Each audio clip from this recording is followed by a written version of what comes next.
पंजाब एक नशिया का 6वां दरिया वगदा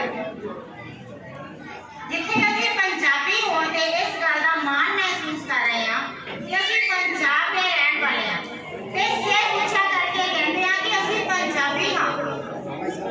दूजे पासे किते ना किते साडा सिर झुक नहीं जाता ते पंजाब एक 6वां दरिया नशिया का बह रहा है। कुछ इसे तरह का ही साडी अगली परफॉर्मेंस है रिटायर्ड फौजी का युद्ध नशिया ग्रुप रॉकी शहरिया थिएटर ग्रुप गुरदासपुर। ये मंच आपका है, आप आज इस समय को बर्बाद ना करो, अपनी परफॉर्मेंस दिखाओ और देखो। मैं फिर से धन्यवाद कर हमारे पत्रकार जी जो हमारे बीच में। मैं जितने भी छोटे बच्चे, उनके माता पिता और अतिथिगण यहाँ बैठे हैं और स्कूल चालक यहाँ बैठे, सबका मैं दिल से आभार व्यक्त करता हूँ कि उन्होंने हमें यहाँ पर नाटक करने का जो अवसर प्रदान किया। तो मैं छोटे बच्चों से प्रार्थना करना चाहूँ, बच्चों प्लीज देखिए, नाटक देखने का मजा तभी आएगा अगर आप शांति से देखेंगे, आराम से बैठ के। नहीं भी समझ आ रहा, नाटक का नाम है रिटायर्ड फौजी का युद्ध नशे के विरुद्ध। इसमें हम बताएंगे कि जो बच्चे हैं, क्योंकि आज बच्चे और पेरेंट्स दोनों साथ बैठे हैं, तो बच्चे जो होते हैं वो एक मिट्टी का मटका, ये जो पड़ा हुआ है, कारीगर है वो उसके माता पिता होते हैं, तो वो मटके की शेप जैसी भी आएगी उसका कारण उसके घर के संस्कार, मम्मी पापा का लाड प्यार उसमें बहुत जो सहयोग रखता है। तो इसी पर आधारित है हमारा नाटक। और मैं एक बार फिर से प्रार्थना करता हूं, क्योंकि जितने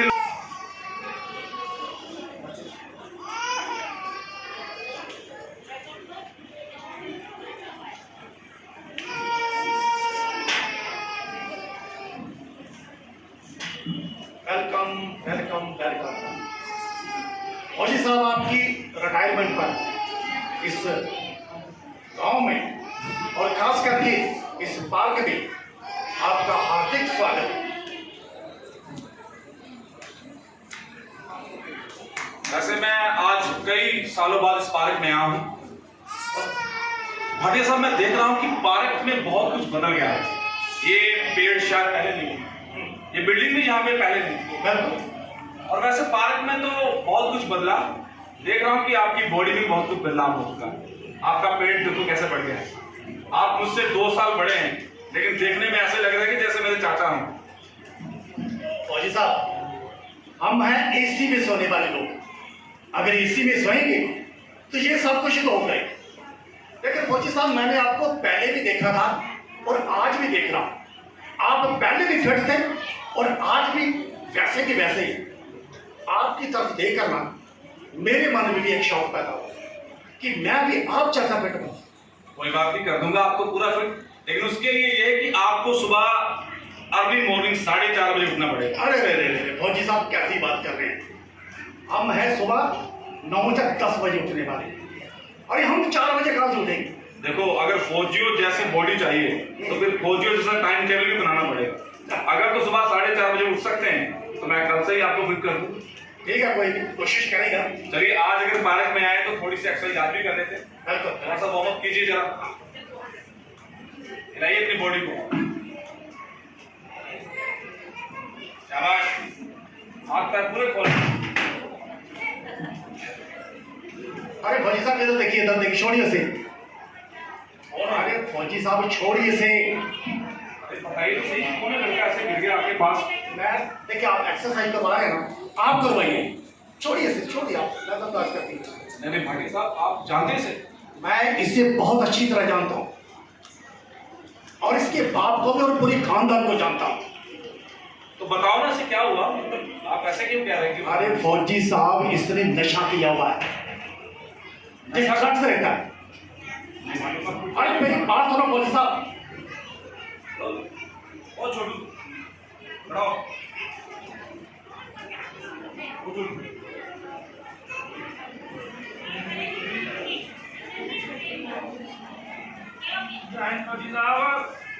जानते हो क्या नाम है तुम्हारा? सुखचैन सिंह जी। चैन सिंह। और तुम्हारे पिताजी का क्या नाम है? जरनैल सिंह जी। ये मतलब क्या हालत बना रखी है, क्या हुआ क्या? कुछ नहीं फौजी साहब, कोई ना कुछ ज़्यादा हो गया। देखा फौजी साहब, जिन कितना बदतमीज है, आपके सामने कह रहा है कि मैंने नशा किया हुआ है। बेटा तुम बता सकते हो तुम्हें क्या तकलीफ है, क्या मुश्किल क्या है? तकलीफ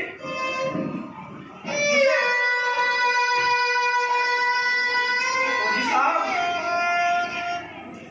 150 किले जमीन है मेरे के ऊपर, 150 किले,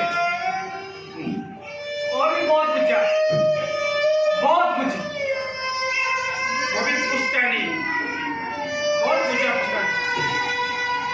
अपने माँ बाप की मैं इकलौती औलाद हूँ। मैंने अपने माँ बाप से जो कुछ भी मांगा उन्होंने मुझे सब कुछ दिया। अगर मैं अपने माँ बाप को कह दूँ ना कि आज दिन है, वो दिन मानते थे। अगर मैं कह दूँ रात, तो वो समझते रात।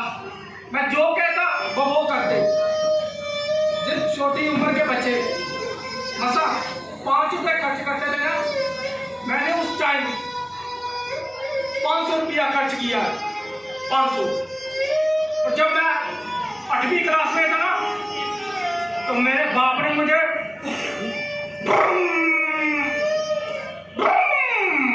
बुलेट ला कर दी। जब मैं +1 में हुआ, तब मेरे बाप ने मुझे थार, काले रंग की थार ला कर दी मेरे बाप ने मुझे। मैं थार में बैठकर कभी इधर को जाता, कभी उधर को जाता। मेरे को कोई रोकने टोकने वाला नहीं था। मैं जो भी करता खुल के करता।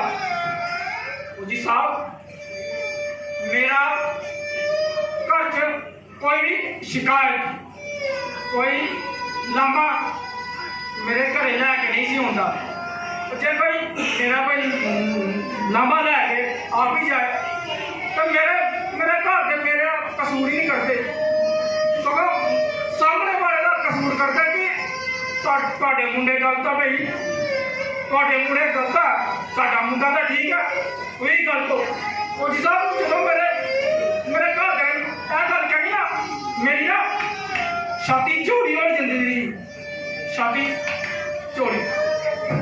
मैनू लगना मैं जो मर्जी करा, मैनू कोई नहीं रोक सकता। फौजी साहब, जेड़ा मेरा प्यो मैनू 5 रुपए मंगन ते 500 रुपए दिंदा ही ना, उन्हें भी पूछना मैनू कि तुम किधरों आंदे आ, किधरों जांदे आ। फौजी साहब, 17 साल की उम्र से मैं दारू पीती है। मैं 17 साल की उम्र से 21 साल से मैं आंदे मैं टीके लाया।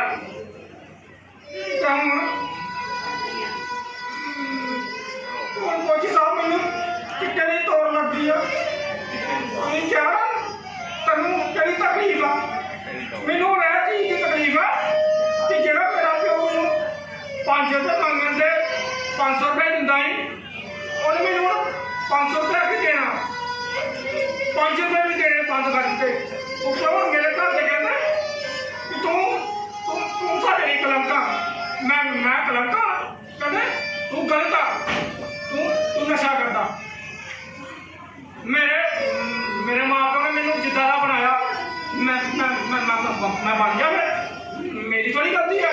फौजी साहब, मैनू एक गल दसो, घड़ा जेह्ड़ा हुंदा घड़ा टेढ़ा मेढ़ा जे बनेगा, इस घड़े का कसूर हुंदा कि जां मेरे घड़े बनाने वाले दा? मेरी गल फौजी साहब गलत आ। फौजी साहब, देखा ये अपने माँ बाप की गलती निकाल रहा है। अरे माँ बाप इसके मुंह में नशा घुसते हैं। कितना बदतमीज है ये बच्चा जो भी कह रहा है ठीक है। क्या ठीक कह रहा है? देखो, इसको यहाँ तक पहुँचाने में और आपको और मुझे अलग अलग जगह पर पहुंचाने में मेरे और आपके और इसके मम्मी पापा का अपना अपना रोल है। फौजी साहब,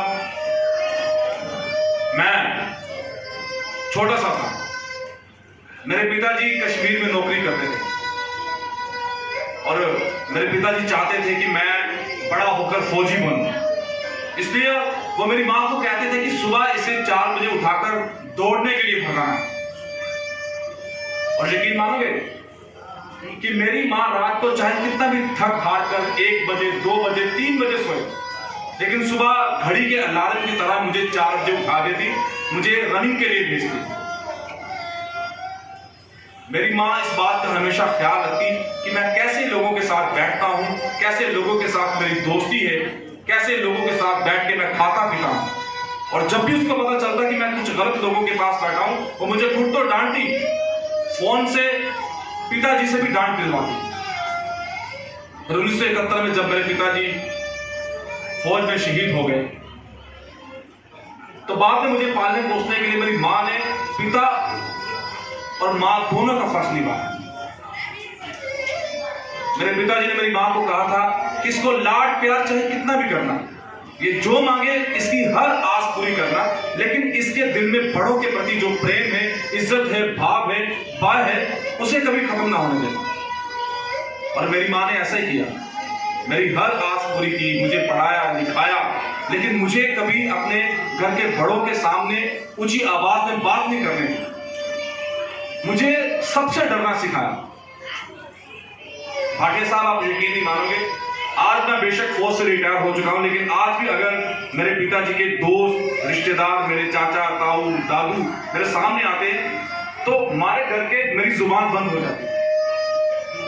भाटिया साहब, ये जो इज्जत मान करना, ये अच्छी शिक्षा, ये बुरी शिक्षा, ये कोई भी बच्चा अपनी माँ की कोख से सीख के नहीं आता, बल्कि माँ और पिता की गोद में बैठ के सीखता।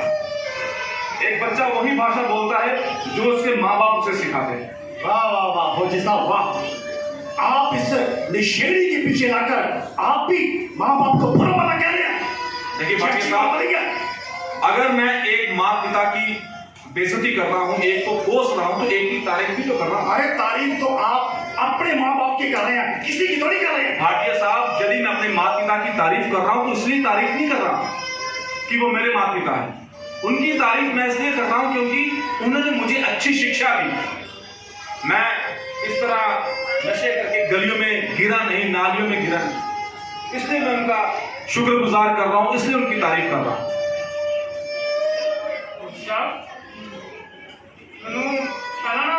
एक बात का जवाब दो। ਤੁਸੀਂ ਕਿਹਾ ਕਿ ਤੁਹਾਡੇ ਪਿਤਾ ਜੀ ਫੌਜ ਵਿੱਚ ਸ਼ਹੀਦ ਹੋਏ, ਉਸ ਤੋਂ ਬਾਅਦ ਵੀ ਤੁਸੀਂ ਫੌਜ ਜੁਆਇਨ ਕੀਤੀ, ਕਿ ਤੁਹਾਡੀ ਮਾਤਾ ਜੀ ਨੂੰ ਕਦੇ ਵੀ ਇਸ ਗੱਲ ਦਾ ਡਰ ਨਹੀਂ ਲੱਗਾ ਕਿ ਕਦੇ ਮੇਰਾ ਮੁੰਡਾ ਵੀ ਫੌਜ ਵਿੱਚ ਸ਼ਹੀਦ ਨਾ ਹੋ ਜਾਏ?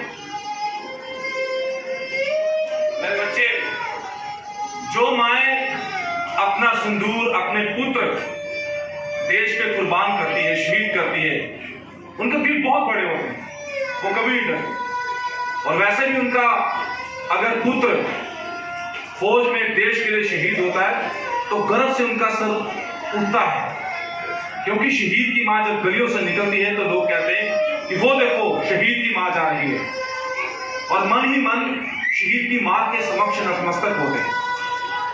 बेटा, डर और भय तो तुम जैसे पुत्रों की मां को लगता है, जिनके पुत्र नशे की दलदल में गिरकर तिल तिल कर मर रहे हैं। और तुम जैसे औलादों की जो माएं होती है ना, उनका सर गर्व से ऊपर नहीं होता, बल्कि शर्म से नीचे झुकता है। और जब तुम जैसे लोगों की माएं गलियों से निकलती है तो लोग कहते हैं वो देखो एक नशेड़ी की मां जा रही है। मतलब फौजी साहब जी, मैं कल नशा करते करते मर गया तो फिर मेरी मां का भी सिर नीमा हो जाएगा? बिल्कुल, भगवान ना करेगा तो नशा करते करते मर गया तो तेरी मां जब गलियों से निकलेगी तो लोग कहेंगे वो देखो नशेड़ी की मां जा रही है। एक औलाद थी, एक बेटा था, लाड प्यार में उसको भी बिगाड़ दिया। अरे इससे अच्छा कि ये बेटे को जन्म ही ना दे।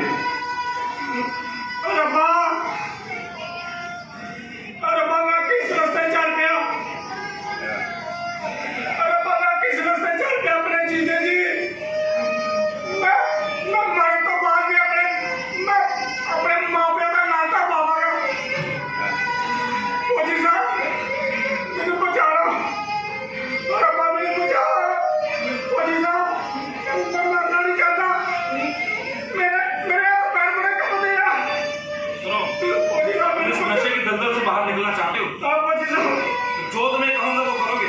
फौजी साहब, मैं जो कहोगे मैं वही करूंगा।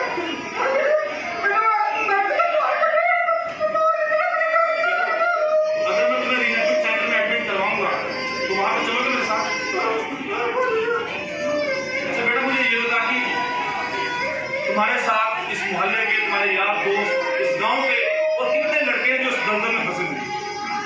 बहुत है फौजी साहब, मेरे जैसे बहुत है। अरे फौजी साहब, आप इसकी तो जिम्मेवारी उठा रहे हैं, आप आस पड़ोस की भी जिम्मेवारी उठा रहे हैं। देखिए भाटिया साहब, आस पड़ोस के जो बच्चे हैं वो पाकिस्तान के बच्चे नहीं हैं। और हाँ, अगर मेरे बस में होता तो मैं पाकिस्तान के बच्चों को भी इस नशे की दलदल से बाहर निकालता। भाटिया साहब, अगर पड़ोसी अच्छा हो ना तो जीने का मजा तभी आता है। मरने की बातें कर रहे हैं और जीने के सपने देख रहे हैं। वाह! भाटिया साहब, मैं आपकी बात को समझ नहीं पा रहा। आप कहना क्या चाहते हैं? मैंने मरने की कौन सी बात की? मैं बताता हूँ, ये जो लड़का ना, जी अकेला नहीं है, इसके साथ 15-20 और लड़के हैं और ये रोज का कम से कम 500 रुपए का नशा लेते हैं और एक दिन का 10,000 और महीने का कितना हो गया? 3 लाख। और जी साहब, अगर ये नशा बेचने वाले को पता चल गया कि आप इनका नशा छुड़ा रहे हैं तो क्या वो आपको छोड़ेंगे? भाटिया साहब, पंजाबी में एक बात पूछूं? की करना क्यों मेरा? बहुत कुछ कर सकते हैं। क्या कर सकते हैं? मेरे सामने बम, टैंक, तोपे लाकर खड़े कर सकते हैं? ओहो, अरे फौजी साहब, आप बॉर्डर पर थोड़ी खड़े हैं। भाटिया साहब, यही बात तो मैं आपको समझाने की कोशिश कर रहा हूँ कि मैं बॉर्डर पे नहीं खड़ा हूँ, मैं अपने मोहल्ले में, अपने गांव की मिट्टी में खड़ा हूँ। भाटिया साहब, मैं बॉर्डर पर जाकर दुश्मन के टैंक और तोपों से नहीं डरा, तो ये नशा बेचने वाले 2 कौड़ी के बदमाशों से डरूंगा? ये तो सारी दुनिया का अपने ठेका रहेगा। हाँ भाटिया साहब, मैंने दुनिया को, अपने बच्चों को बचाने का ठेका ले रखा है और ये ठेका मैंने 19 साल की उम्र में ये यूनिफॉर्म धारण करके लिया था। आप भूल चुके हैं कि आप सेवा मुक्त हो चुके हैं, आप वर्दी उतार चुके हैं। भाटिया साहब, अगर इस मोहल्ले में बिजली की तार को फॉल्ट पड़ जाए और आप हो सकता है उस फॉल्ट को ठीक करने ना जाओ, क्योंकि आप सोचो कि आप तो बिजली डिपार्टमेंट से रिटायर हो चुके हैं। लेकिन भाटिया साहब, अगर मेरे मोहल्ले में कोई भारत माँ का दुश्मन आकर आपको बंदूकें दिखाएगा, आपको मारने की कोशिश करेगा, हमारे बच्चों को जहरीले इंजेक्शन लगाएगा, तो ये फौजी उस समय चुप नहीं बैठेगा। क्योंकि फौज में सिर्फ बंदूक चलाना नहीं सिखाते, इस भारत माँ का कर्ज कैसे उतारना है ये भी सिखाते हैं। अरे फौजी साहब, ये कर्ज कैसे उतारना है? आप जानते हैं कि हर इंसान के अपनी अपनी फैमिली होती है। ये खतरनाक काम करने के लिए क्या आपकी माँ आपको इजाजत देगी? आपकी पत्नी जी आपको काम करने देगी? मेरी माँ, जिसने अपना सिंदूर इस देश पर वार दिया, अपने इकलौते बेटे को फौज में भर्ती करवाया, मेरी माँ को जब पता चलेगा कि मैं ऐसे बच्चों की रक्षा के लिए कदम उठा रहा हूं तो मुझे शाबाशी देगी। और मेरी वाइफ, जो भारत माँ के प्रत्येक बच्चे को अपना बच्चा समझती है, वो मेरे कदम के साथ कदम मिलाकर चलेगी। अरे फौजी साहब, आप क्यों पंगे ले रहे हैं इन लोगों से? आप इन लोगों को जानते नहीं क्या? अरे फौजी साहब, मेरी बात सुनिए, छोड़िए आप इसको। क्यों छोड़ दूं? किस वजह से छोड़ दूं? क्योंकि इनको बचाना मेरा काम नहीं है। इनके लिए पुलिस है, इनके लिए सेना है, इनके लिए डिपार्टमेंट बने। हमारे कहने का मतलब यही है। बिल्कुल बिल्कुल। मेरे भाई, अपने बच्चों को बचाने के लिए हमें किसी के साथ जिद नहीं करनी चाहिए। इनको बचाना किसी एक डिपार्टमेंट या किसी एक बंदे का काम नहीं है, ये हमारे बच्चे हैं। अगर इनको बचाने के लिए आज हम किसी बंदे या किसी डिपार्टमेंट या किसी पार्टी से जिद करेंगे तो हो सकता है कि कल हमारे हाथ इनकी सिर्फ और सिर्फ लाशें बचे। भाटिया साहब, ये मत भूलो कि आज ये आपके पड़ोसी का बच्चा नशे की लत पर डूब कर मर रहा है तो कल आपका बच्चा भी मर सकता है। वो राहत इंदौरी साहब का एक शेर है ना कि लगेगी आग तो घर कई आएंगे जद में, यहाँ पे अकेले हमारा मकान थोड़ी है। भाटिया साहब, इस नशे की आग आपके घर तक भी आ सकती है।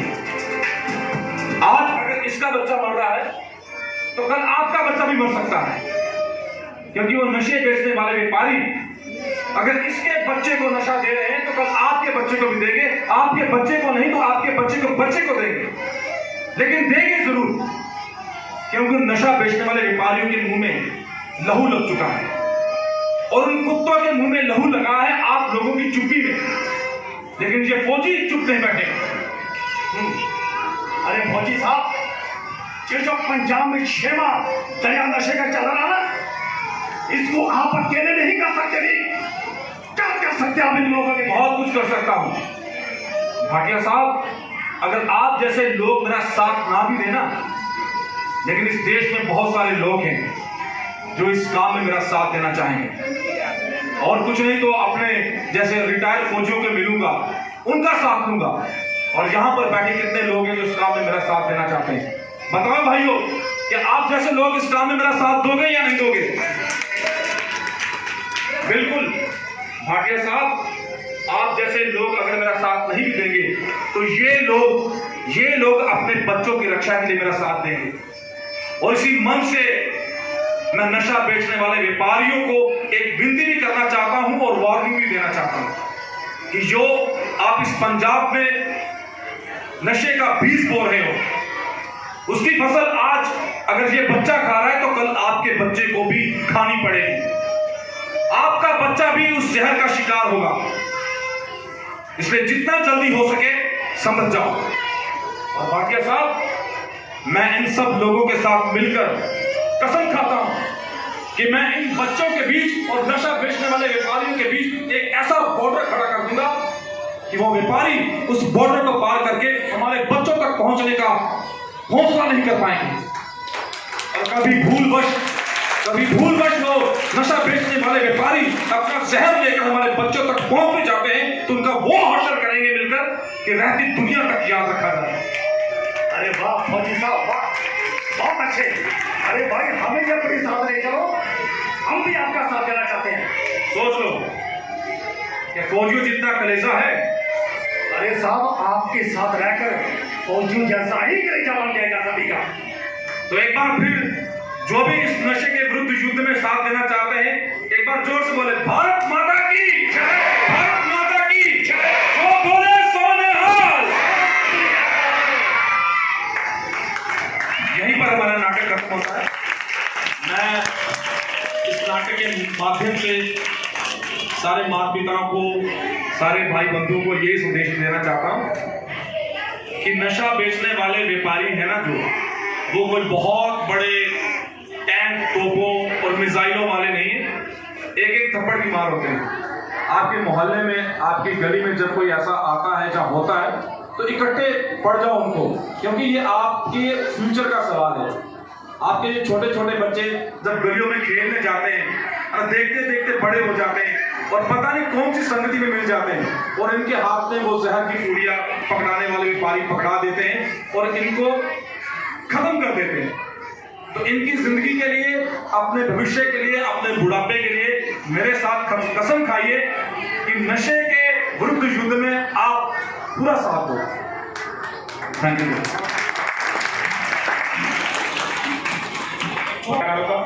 रघुनाथ जी, जिन्होंने भाटिया साहब का कैरेक्टर किया, ये बहुत अच्छे एक्टर हैं, कई सालों से थिएटर कर रहे हैं और वैसे ये बैंक में कर्मचारी हैं, लेकिन जब भी इनको रंगमंच करना होता है, नाटक करना, नौकरी छोड़कर, अपना काम सब छोड़ के अपनी ड्यूटी से छुट्टी लेकर ये यहाँ पर आते हैं।